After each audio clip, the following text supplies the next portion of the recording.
No niin, tästä lähdetään. Painetaan ovi kiinni.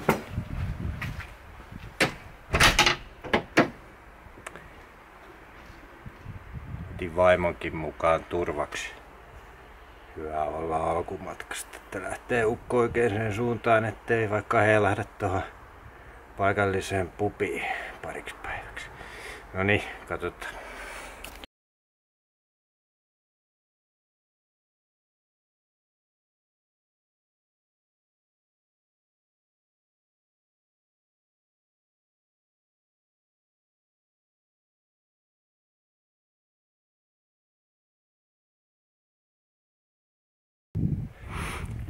No niin, täällä ollaan Iisakkipään rinteillä. Ensimmäinen etappi. Syötiin eilistä pizzaa ja hillomunkkia vaimon kanssa tossa, ja vaimo lähti sitten kiertämään toiselta puolelta takaisin kämpille ja mä jatkan tästä matkaa. Tämmöstä aurinko vähän meinaa pilkistää tuolta, että näyttää ihan hyvältä. No niin, vielä löytyy tieviittoja. Kohta ne alkaa harvenee. Siirrytään pienemmille poluille pois noilta hiihtourilta ja luontopoluilta, mitä tässä on tässä Saariselän kylän läheisyydessä. Tuolla mennään myöhemmin vielä pätkä hiihtouraa, mutta sitten jatketaan taas.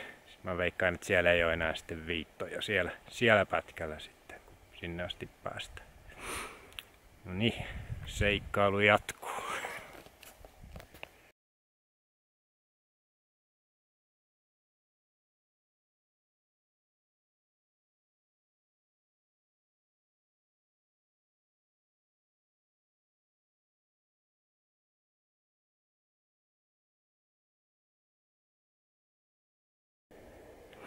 Tämmöstä tää nyt sitten on tästä eteenpäin. Tiedän että kokemuksesta, että tekis mieli kaivaa parin minuutin välein kameraa esiin ja ottaa kuvia tai videoita, kun aina näyttää vaan hienommalta, mutta tätä riittää pari päivää.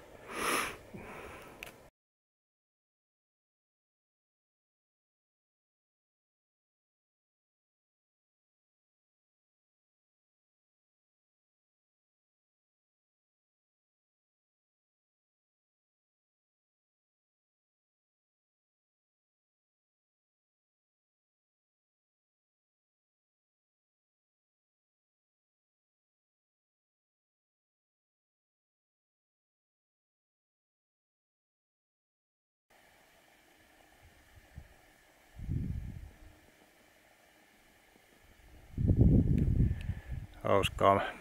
Mietin sitä mun talvista hiihtoreissua täällä Lahtamopäällä.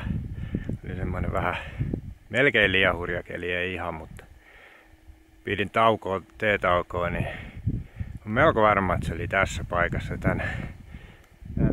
niin männyn juurella. Tää on tässä polun varressa ja ainoa tämmönen vähän isompi puu. En tiedä, ehkä se oli tämä. Täytyy tarkastaa miltä se. Tämä näyttää nimittäin aika erilaiselta täällä kuin silloin kun täällä oli metriä ainakin lunta niin pikkasen erinäköistä. Yllättävän kauas kuuluu noi nelostien äänet silleen, että kattelin tuosta Linnuntietä, olisiko 5 kilsaa matkaa tonne E75. Ja koko ajan menen niin kuin poispäin siitä, niin kyllä kuuluu tiedän, että tänne, vaikka tuossa on vähän niin kuin tunturiakin välissä mun mielestä, niin yllättävän pitkälle kuuluu, että ihan ei ole semmoiseen luonnon rauhaan vielä päässyt tässä, vaikka maisemat antaisi niin kuin osviittaa siitä. No niin. Vielä löytyy tienviittoja tosta. Päästiin tuolta Lahtamopään polulta nyt sitten pois ja tultiin tähän Vellinsärpimän latuuralle. Kävellään tätä muutama 100 metriä tässä ja Sitten tästä erkaannutaan tonne ensin Vellinsärpimä päälle ja sitten Kivipää ylitetään, josta sitten sieltä laskeudutaan sitten sen lammen rantaan, minkä rannassa se autiotupa sitten on. Nyt jännätään, että keretäänkö ennen auringonlaskua perille, ettei tarvitsisi pimeässä suunnistaa. Vähän oli ajatus, mä tuossa söisinkin vielä. En ole kauheasti syönyt nyt sen lounaan jälkeen, niin voisi jotain haukatakin tosta vielä. Katsotaan. Tien äänet ei enää kuulu. Täällä on hiljasta puron solinaa. Sitä lukuun ottamatta, niin aletaan olemaan mettän rauhassa. Hyvältä vaikuttaa. Polku löytyi suht helposti. Lähtee nouseen tonne Vellinsärpimä päälle. Alkaa olen kyllä aika nälkä. Pakko tehdä ruokaa seuraavaksi. Varmaan näkyy jo naamasta. Hikeä pukkaa. Mä kiipesin sit kuitenkin tähän Vellinsärpimä päälle. Ajattelin, että yksi etappi vähemmän. Se on vähän sellainen henkinen juttu. Kiipesin tähän ja laitan tässä ton ruuan. Päädyn tällä kertaa pikaratkaisuun. Piti tehdä pitemmän kaavan mukaan, mutta nyt tarvii saada nopeasti energiaa, niin turvaudutaan näihin tämmöisiin valmiisiin kuivamuoniin, mistä saa nopeasti tosi paljon energiaa. Maku ei ole häävi. Näitä kun pari päivää syö, niin alkaa kattelee ympärilleen, että voisi syödä mieluummin vaikka pieniä kiviä, todennäköisesti maistuisi paremmalta. Mutta se on semmoista. Ne on hyviä silti. Sen takia, että niistä saa sitä virtaa. No niin, tuolla näkyy taustalla näkyy se Kivipää, mikä pitäisi vielä ylittää tänään. Ja sieltä sitten laskeutua kohti sitä lampea. On se melkoinen nyppylä, että nyt tarvii kyllä tässä kohtaa energiaa. Näillä energioilla en menisi tuosta ylittää, vaan pistäisin teltan tähän, mikä oli vähän semmoinen. Toki varasuunnitelma myöskin pitää olla, että jos käy niin, että aurinko laskee tai jotain, niin tuntuu siltä, että ei jaksa, niin sitten vaan tähän leiriydytään, mutta kyllä me tästä jatketaan vielä komeasti, kun on saatu ruokaa.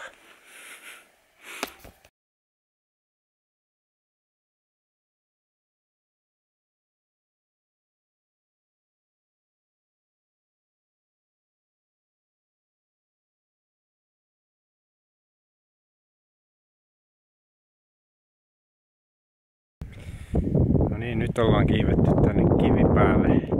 Melkein ollaan taas polku menee tästä vähän huipulla, mutta eipä tässä ihan hirveästi korkeuseroa enää korkeimpaan kohtaan. Päivä alkaa pikkuhiljaa painumaan mailleen ja oli aika pikainen ruokahetki tässä sen takia, että koska pimeä ei ole ystävämme tässä lajissa, niin reippaasti jatketaan matkaa. Jotain kahvinkeitot sitten tänne. Mutta hienosti tää menee, ei ole pitkä matka tästä enää ja päästään päivän näyllä komeasti perille, ei hätää, mutta joo, tuossa alkumatkasta vähän aikaa tuhlaantui tietysti, kun tekee videoa ja kuvailee ja soitin pari puhelua ja sitten siinä tuli pieni sadekin, että pidin siinä kun männyn alla vähän sadettakin jossain kohtaa. Eteni aika hitaasti se alkutaipale, mutta hyvin on mennyt.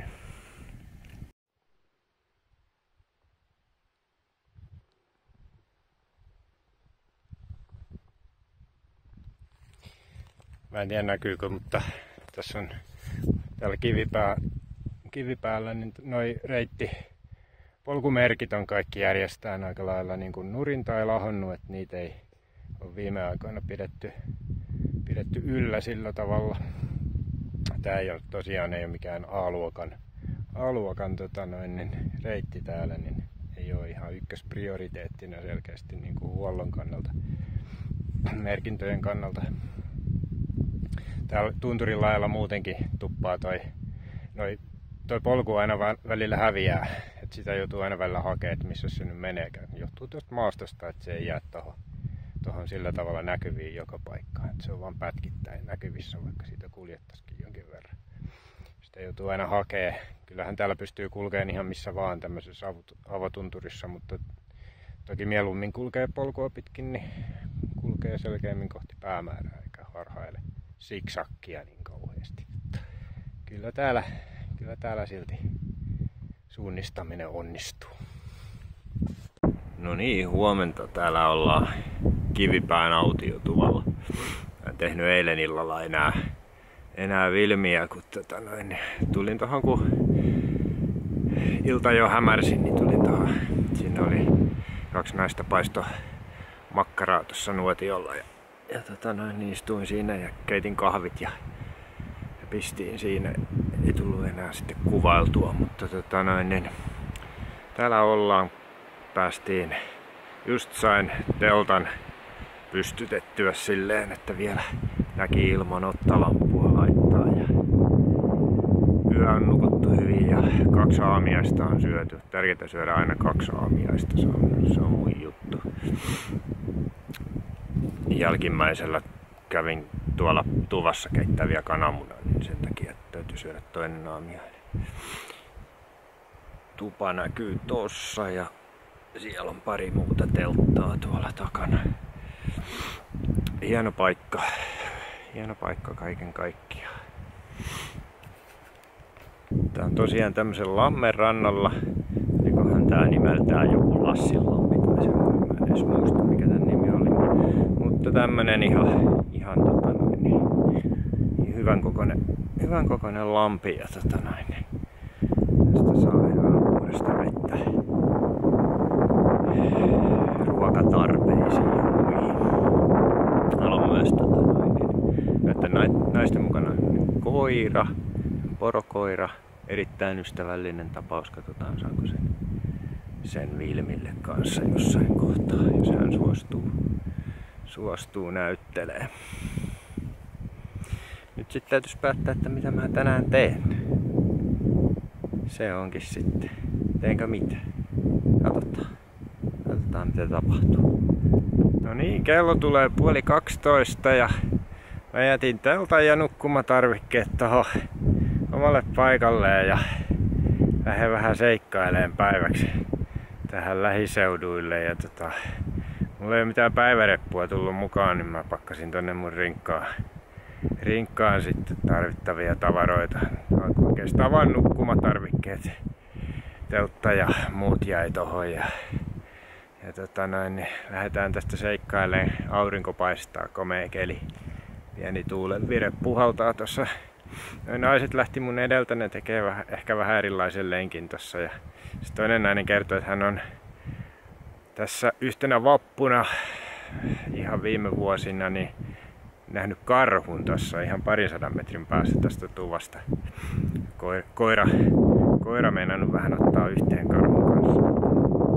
Siinä on ollut karhulla hirven raato, mitä se on siinä raadellut, niin se ei ole oikein halunnut siitä päästää irti tietenkään siitä raadosta, mutta kyllä se siitä on sitten lähtenyt kyllä sitten karkuun kyllä, mutta siellä on kuulemma jälkiä vielä tästä tapauksesta tossa, niin täytyy katsoa, jos mä ohikulkiessa niin näen niitä. Mielenkiintoista. Tässähän se on hirvenkallo, tai mitä siitä on jäljellä. Ollut varmaan aika kuumuttava tilanne nimittäin sen karhun kanssa, veikkaisin. Täällä on enemmänkin luita maastossa. Tässä.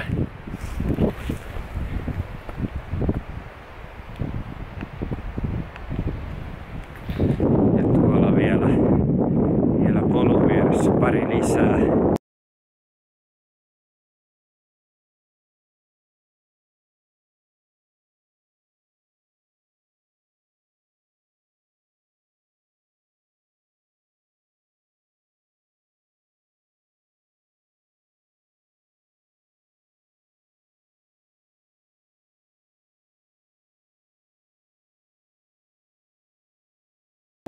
Ja tosiaan koira haukkunut karhua ja karhu noussut takajaloilleen kuulemma. Ja koira tietysti meinannut millään lähteä pois tilanteesta, mutta karhu oli sitten kuitenkin päättänyt vaihtaa maisemaa.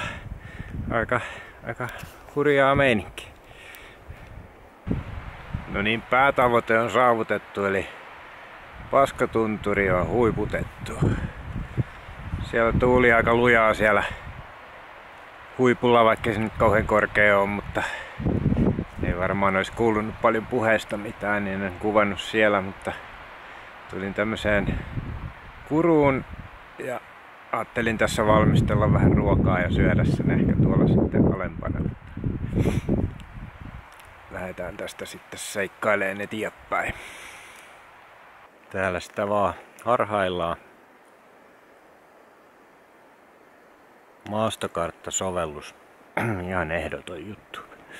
Varsinkin tälleen, kun on tämmöisiä lyhyitä välimatkoja, että haluaa kulkea mahdollisimman viksusti, niin tää on helpompi kuin tommonen kartta, jossa on kuitenkin mittakaava semmonen, että kovin lyhkäisiä matkoja niin on hankala silleen suunnistaa niin kuin kovin tarkasti. Tän avulla se onnistuu. Täällä sitä vaan harhaillaan jossain. Missä sit ikinä ollaankaan. Paskatunturi on jäänyt taakse, että yritetään löytää takaisin kivipään autiotuvalle. Tosi kuivaa täällä on. Metsäpalovaroitus taisi viime yönä loppua täällä. Nyt täällä on vähän on sadellut, mutta aika lailla lammet on kuivina. Tossa on vähän vettä, mutta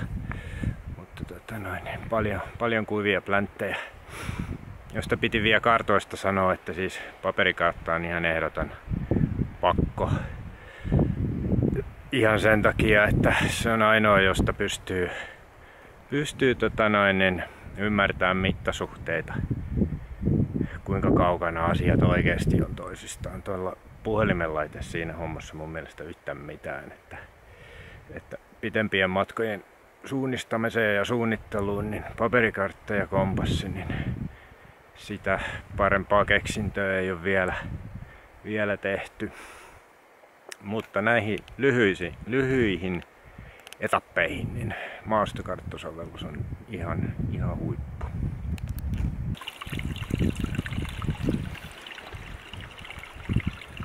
Tässäkin on komea köngäs.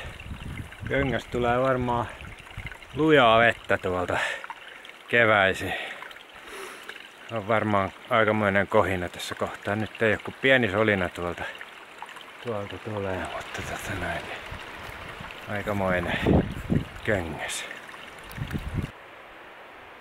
Ruokahommia. Tosiaan niitä tulee ihan riittävästi syötyä, niitä kaupan valmiita ruokia, niin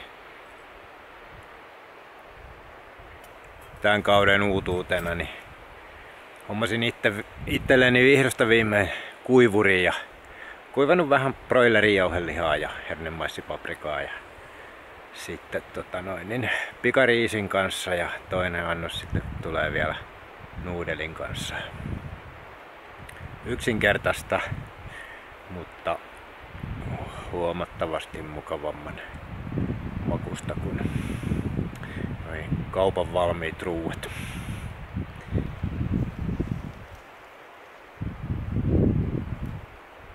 Ei ole ympäristössäkään vikaa.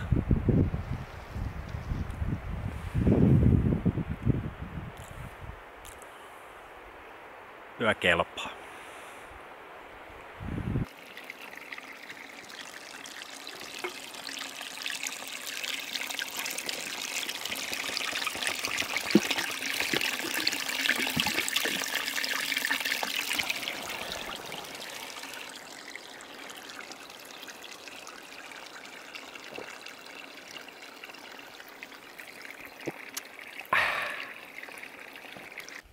Huomenta.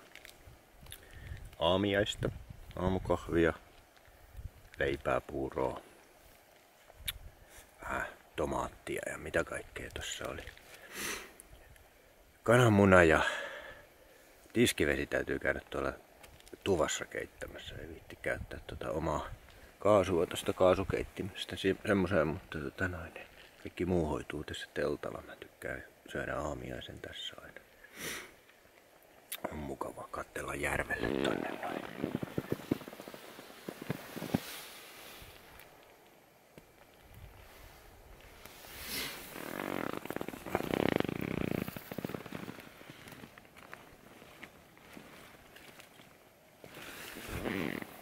Tommosella pienellä vehkeellä hoituu keittelyt.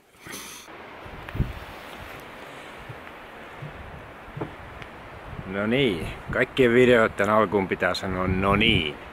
Ja sitten loppuun pitää sanoa, että matka jatkuu tai jotain muuta. Tässä ollaan lähdössä Kivipään autiotuvalta.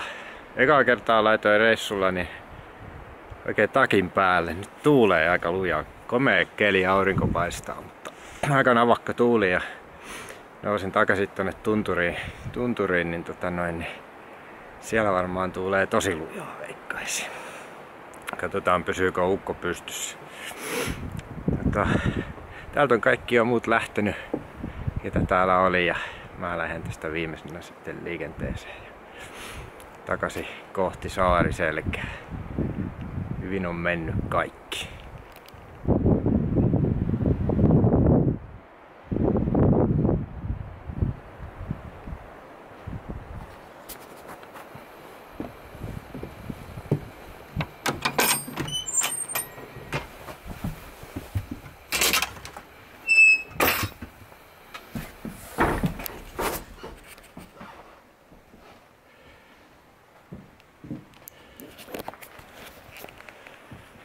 Tämmönen tupa. Täällä on... Ei tainnut kukaan nukkua oikein niin kuin koko yötä, koko aikana. Että kaikki nukku teltoissa, ketä oli itse mukaan lukien. Pari taas kömpiä aamuyöstä, kun on kylmi hetki, niin muutamaksi tunniksi tänne lämpöiseen nukkuu. Mutta muuten oli tupa täällä vaan niin kuin huoltokäytössä. Ihan kiva pieni tupa.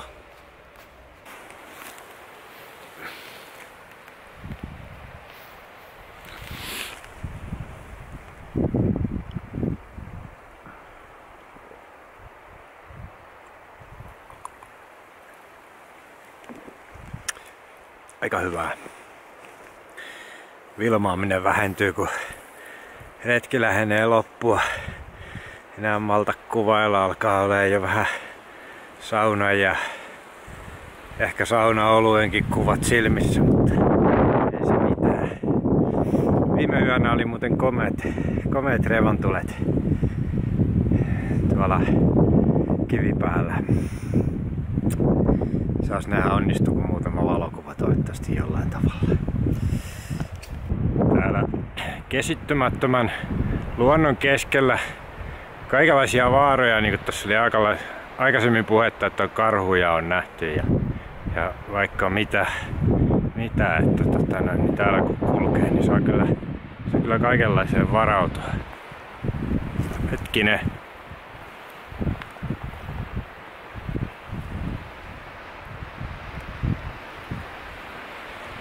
Niin tosiaan näihin juoksijoihin kanssa sitten saa varautua, että ei jää alle sitten, onneksi on vasta huomenna juoksevat.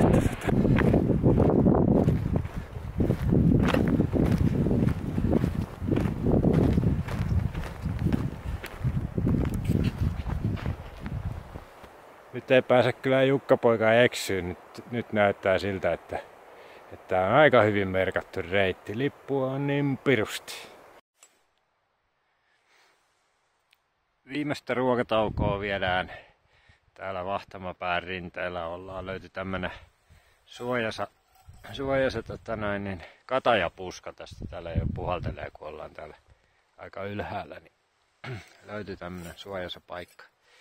Mä edellisellä tauolla tuolla söin vähän aamulla kypsymään laitettua nuudelia ja sitten kun tuli purkkiin tilaa niin lisäsin sinne broilerin jauhelihaa ja hernemaissipaprikaa ja vähän vettä perään ja safka vaan paranee tässä näin, että niin nyt pitäisi olla sitten ekstra mausteilla nyt sitten vähän niin kuin samaa ruokaa jatkettuna. Tässä on tosiaan huomenna on juoksukilpailut tässä. Hauska homma. Menee niin juoksureitti tästä näin. Hyvä, ettei ollut vielä tänään, ettei jäänyt jalkoihin. Mä ehkä oikaisen tuossa vielä tuolta ylhäältä. Menen vähän niin omia polkuja, niin ei tarvi niin noita lippuja seurata, kun se on vähän semmoista hauskaa. Tyhjää on tunturissa ja tuulista. Mä lähdin vähän oikaiseen vielä loppumatkasta vähän, niin ei ole pakko seurata noita lippuja. Täällä on kyllä tyhjää.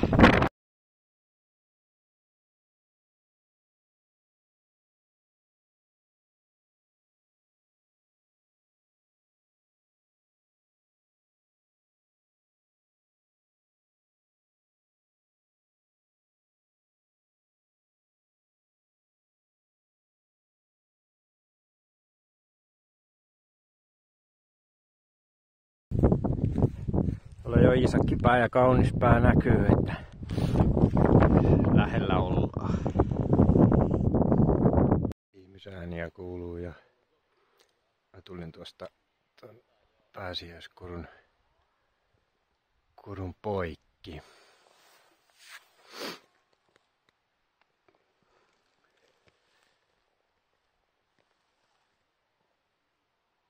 Alo vähän tekee temppuja.